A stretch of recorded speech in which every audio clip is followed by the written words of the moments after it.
اعوذ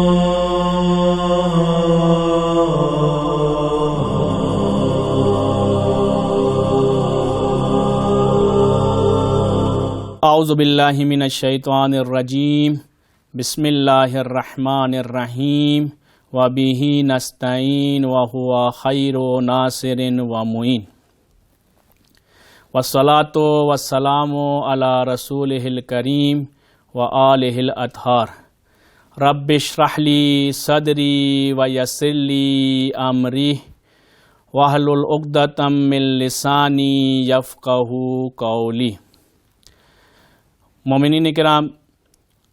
جیسا کہ آپ کے علم ہے کہ یہ سیشن فقہی مسائل سے مربوط ہے، اور کل بھی اس نقطے کی طرف اشارہ کیا گیا تھا کہ اس سیشن کے اندر جو مسائل فقہی بیان کیے جائیں گے وہ آیت اللہ سیستانی اور آیت اللہ خامنائی کے فتاوی کے مطابق بیان کیے جائیں گے۔ لہٰذا وہ مومنین کرام جو کسی اور مرجع کی تقلید میں ہیں، ان مسائل پر عمل کرنے سے پہلے اپنے مرجع کا فتویٰ ضرور معلوم کر لیں۔ اکثر اوقات یہ دیکھا گیا ہے، اور پورا سال خصوصاً جب ماہ مبارک رمضان آتا ہے یا کوئی خاص دینی مناسبت آتی ہے تو مومنین کرام کی جانب سے بہت زیادہ سوالات پوچھے جاتے ہیں، اور وہ سال بہ سال ریپیٹ ہوتے ہیں۔ یعنی متعدد بار مومنین کرام علماء کرام سے یہ سوال پوچھتے ہیں، اور علماء کرام ان کا بار بار ان کا جواب دیتے ہیں۔ لیکن اس کے باوجود بھی مومنین کرام کے درمیان کنفیوژن رہ جاتی ہے ان مسائل کے درمیان،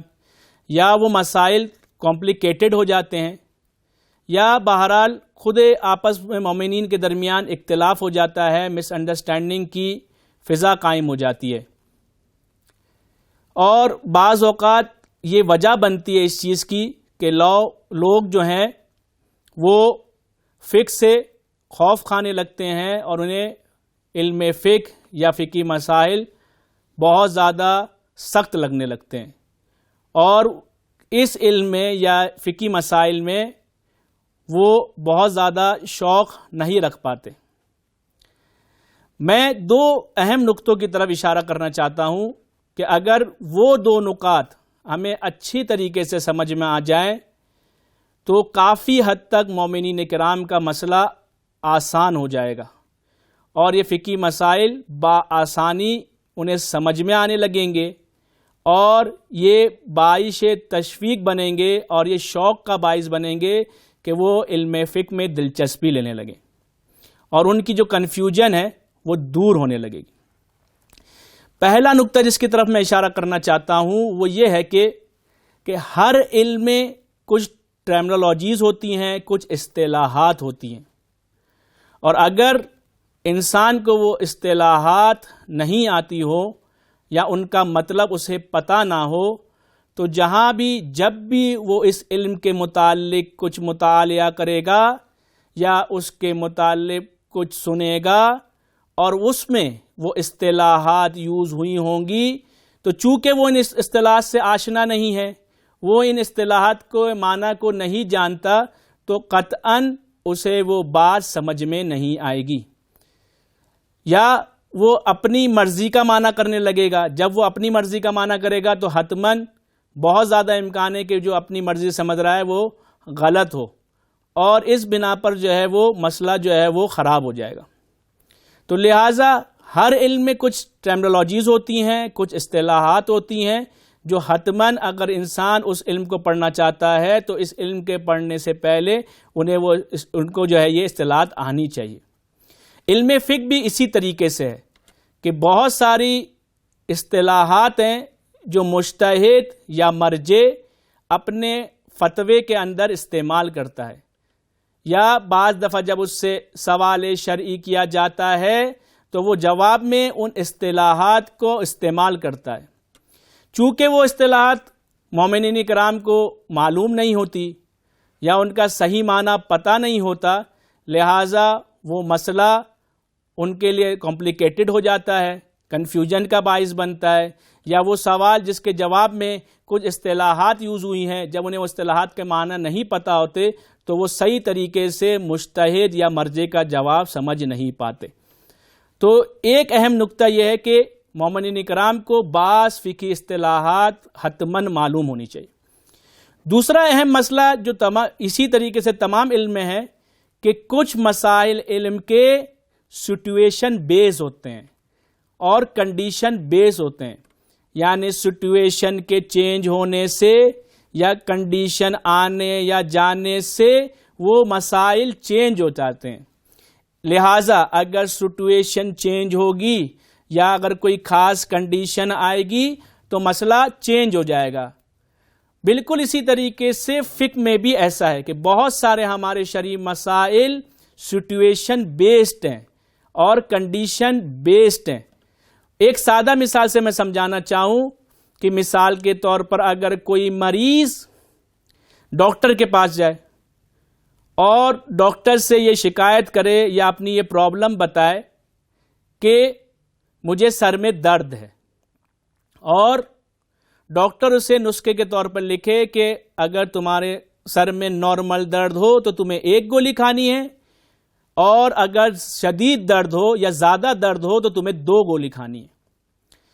دیکھیں یہاں پر ڈاکٹر نے 2 نسخے تو لکھے، لیکن کنڈیشن کے ساتھ کہ اگر نارمل درد ہے تو 1 گولی کھانی ہے، زیادہ درد ہے تو 2 گولی کھانی ہے۔ لیکن یہ کون ڈیسائیڈ کرے گا کہ سر درد نارمل ہے یا شدید ہے؟ یہ بہرحال خود مریض نے ڈیسائیڈ کرنا ہے کہ اس کے سر میں نارمل درد ہے یا جو ہے وہ شدید درد ہے۔ اسی لیے بعض دفعہ جب مریض یا بیمار یہ تشخیص یا یہ ڈیسائیڈ نہیں کر پا رہا ہوتا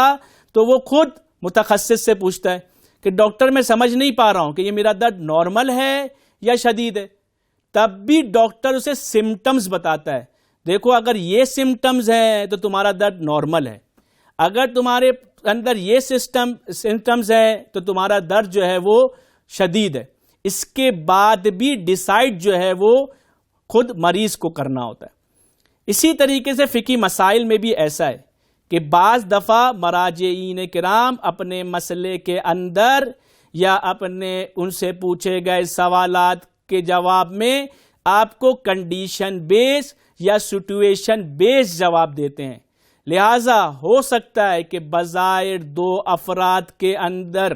آپ کو لگ رہا ہو کہ ایک ہی سچویشن ہے اور ایک کو ایک جواب دیا گیا ہے اور ایک کو ایک جواب دیا گیا ہے، لیکن اگر آپ تھوڑی سی تحقیق کریں گے اور تھوڑا سا غور و فکر کریں گے اور مزید معلومات حاصل کریں گے تو آپ کو آسانی سے سمجھ میں آ جائے گا کہ ایک شخص کی کنڈیشن فرق کرتی تھی یا ایک شخص کی سچویشن الگ کرتی تھی۔ اسی طریقے سے بہت سارے روزے کے احکام ہیں کہ جن میں فقہاء کرام کچھ اصطلاحات استعمال کرتے ہیں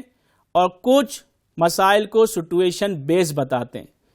مثلا بہت زیادہ پوچھے جانے والا سوال مومنین کرام سے روزے کے بارے میں کہ مثلا میں شوگر کا مریض ہوں،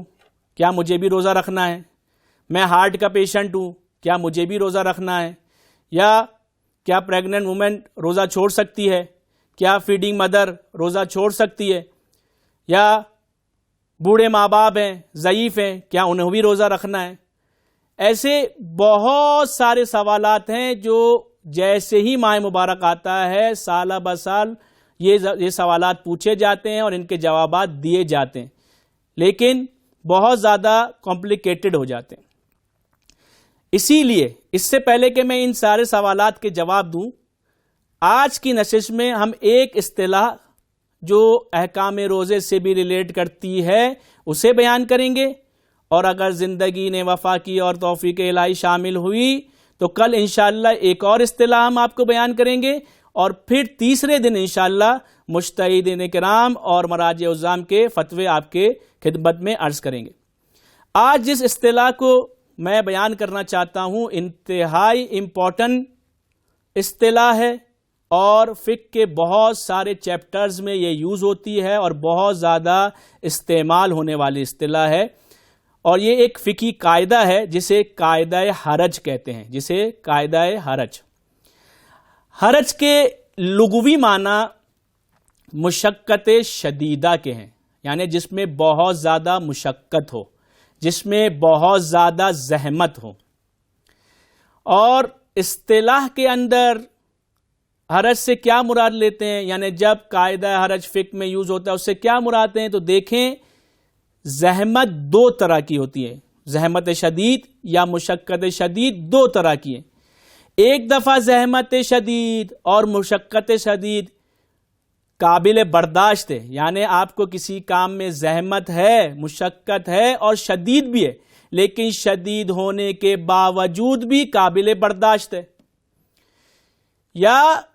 ایک مرتبہ مشقت شدیدہ ہے، زحمت شدید ہے لیکن قابل برداشت نہیں ہے، یعنی آپ اسے برداشت نہیں کر سکتے. اور یہ مین ٹو مین ویری بھی کر سکتی ہے. ہو سکتا ہے کہ ایک زحمت شدید یا ایک مشقت شدیدہ ایک فرد کے لیے قابل تحمل ہو اور ایک شخص کے لیے قابل تحمل نہ ہو. اب جب یہ دو قسمیں آپ نے ملاحظہ فرما لی، تو جب قاعدہ حرج کی بات ہوتی ہے تو فقہا سے مراد وہ مشقت شدیدہ یا وہ زحمت شدید جو عام طور پر غالباً قابل تحمل نہیں ہوتی، یہ مراد لیا جاتا ہے. یعنی جہاں بھی آپ کسی مسئلے کے اندر حرج کا ورڈ دیکھیں گے یا کسی سوال کے جواب کے اندر مجتہد نے یہ حرج کا لفظ استعمال کیا ہوگا کہ اگر یہ حرجی ہے یا اگر یہ حرجی نہیں ہے، تو وہاں حرج سے مراد وہ مشقت شدیدہ جو قابل برداشت نہیں ہے. اور یہ کون ڈیسائیڈ کرے گا کہ یہ میرے لیے مشقت شدیدہ ہے، یعنی یہ خود مکلف کو ڈیسائیڈ کرنا ہے. مثال دے دوں، بھوک، مثلا صبح سے لے کر شام تک بھوکا رکھنا ایک مشقت شدیدہ ہے، لیکن ایک جوان آدمی کے لیے اس کو تحمل کرنا بظاہر عموماً آسان ہے، وہ اس کو تحمل کر لیتا ہے. لیکن ہو سکتا ہے کہ ایک بوڑھے شخص کے لیے یہ مشقت شدیدہ ہو جو اس کے لیے قابل تحمل نہ ہو. اسی طریقے سے ٹھنڈے پانی سے سردی میں وضو کرنا، اس صورت میں کہ جب ٹھنڈے پانی سے وضو کرنا کسی بیماری یا کسی ضرر کا باعث نہ بن رہا ہو سکتا ہے کہ ایک شخص کے لیے سردی کے اندر ٹھنڈے پانی سے وضو کرنا مشقت شدیدہ ہے لیکن قابل برداشت ہے، لیکن ایک شخص کہے کہ میرے لیے مشقت شدیدہ کے ساتھ ساتھ قابل برداشت نہیں ہے. تو خلاصہ کلام کیا نکلا؟ خلاصہ کلام یہ نکلا کہ جو فقہی کے نزدیک یہ قاعدہ حرج ہے، اس سے مراد وہ مشقت شدیدہ کہ جو عام طور پر برداشت نہیں کی جاتی. لہذا اگر کسی مسئلے کے اندر یا کسی احکام شرعی کے اندر مکلف یہ احساس کرے کہ اس کے لیے اس میں ایسی مشقت شدیدہ ہے جو قابل برداشت نہیں ہے، تو وہ حکم اس سے ساقط ہو جاتا ہے. لیکن یہ ساقط ہونے کے لیے شرط ہے کہ اسے یقین یا اطمینان ہونا چاہیے، یعنی وہ اسے یقین اور اطمینان ہو کہ اس حکم شرعی کے اندر اس کے لیے مشقت شدیدہ ہے، زحمت شدید ہے جو قابل برداشت نہیں ہے. اگر صرف وہ احتمال دے کہ صرف احتمال ہے کہ شاید ایسی مشقت شدیدہ ہو یا ایسی زحمت شدید ہو جو برداشت نہیں کر سکتا ہوں، تو احکام اس پر باقی رہیں گے. تو لہٰذا جیسے کہ میں نے مثال دی، اگر ایک بوڑھا شخص ہے جس کے لیے بھوک برداشت کرنا ایک ایسی مشقت ہو جائے گی کہ جو قابل برداشت نہیں ہو اس کے لیے، تو اس سے روزہ ساقط ہو جائے گا. یہ جو میں نے آج آپ کو ٹرمینالوجیز بتائی ہے، یہ اس لیے نہیں بتائی ہے کہ آپ اس ٹرمینالوجیز کو یاد کر کے مجتہد سے پوچھے بغیر خود ایک حکم شرعی بتانے لگیں یا فتویٰ بتانے لگیں. لہٰذا آج جو ہم نے کسی بھی مجتہد کا فتویٰ نہیں بتایا،